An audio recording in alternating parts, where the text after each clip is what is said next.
Hey, shalom, shalom. Anak na waha ay bari sha Allah walakim la atam. Call shabawai baharcha wa kaksho Yahweh bahashmi awasha. Hey, we the Hebrew Israelites coming to you week in and week out through the spirit and power of Yahweh bahashmi awasha to preach to you so-called Negroes, Latinos, Native Americans, West Indians, Haitians, and Israelite foreigners. Nechamatam kayaham lakwath hashemayim korab. Repent ye, for the kingdom of heaven is at hand. Call laim la Yahweh bahashmi awasha. Bashim Chakodash, Wamashina Kabadim Zaquim Nawa, Wamalakim Shoya Shala Hazaquim Chagada Wall, Wachasa Washalamam, Wabarakim Habachaya Shaka Washala Shalamam. So all praise to the Most High Yahweh, which means he exists.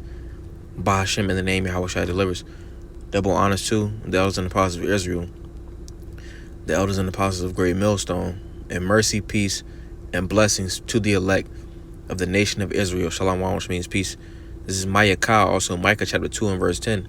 It says, arise ye and depart, for this is not your rest, because it is polluted. It shall destroy you even with the sword of destruction. All right, so arise ye and depart. It don't mean, get a plane ticket and depart to Africa or Australia or what have you. It means arise ye and depart spiritually. This is Yeshaya, also Isaiah chapter 52 and verse 1. It says, awake, awake, put on thy strength. O Zion, put on thy beautiful garments. All right, which will be Bagayim Yapah, all right, O Jerusalem, the holy city, for henceforth there shall no more come into thee the uncircumcised and the unclean. Shake thyself from the dust, all right, which represents that confusion. Arise and sit down, O Yerushalayim. Loose thyself from the bands of thy neck, O captive daughter of Zion. All right. So, and this is all done by putting on the beautiful garments, which represents this truth. All right, because that's how you arise ye and depart. All right, but going into verse 2, or the latter part of verse 1, all right, goes into how we won't come in uncircumcised and unclean. It's talking about in the kingdom, because we will be perfect in the kingdom.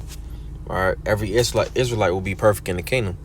All right, let's go back to Mayakah chapter 2 and verse 10. It says, arise ye and depart, for this is not your rest, because it is polluted. It shall destroy you even with the sword of destruction. All right, let's go to Yeshaya, also Isaiah chapter 36. In verse 6, it says, lo, thou trustest in the staff of this broken reed on Egypt, which represents captivity.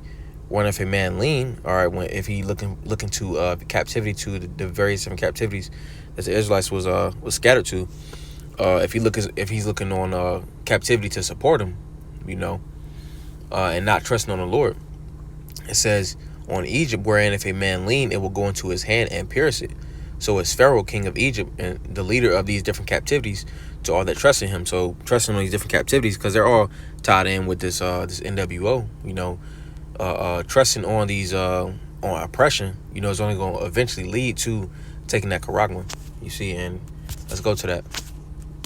It's Revelation chapter 14 and verse 9. It says, and the third angel followed them, saying with a loud voice, if any man worship the beast in his image and receive his charagma in his forehead or in his hand, and it doesn't say, it says hand, which can go into your left hand or your right hand, for those scoffers.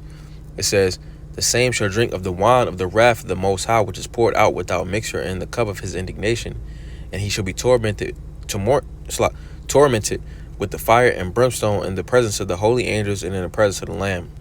All right. Let's get another version.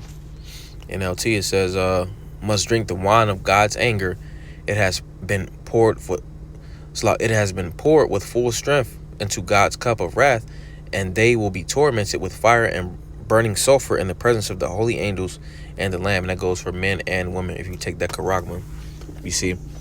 And the spirit of the Lord is going to be on the missiles, right? Because that's what that's referring to. So the punishment of relying on oppression, leaning on oppression, standing on oppression, is going to get you the karagma, and in turn, receiving that karagma will get you the wine of the Most High's anger at full strength. You see, so Lord's will, Abratazah, that quick hit was edifying. Call Halayim La Yahweh Bahashim Yahushua Bahashim Rekakodash. A double honor to the elders and the apostles of Great Millstone that told me this truth from Ruel. And much respect to you brothers out there pushing this truth with all righteousness and sincerity. Shalom, shalom, laila tawah, shalom.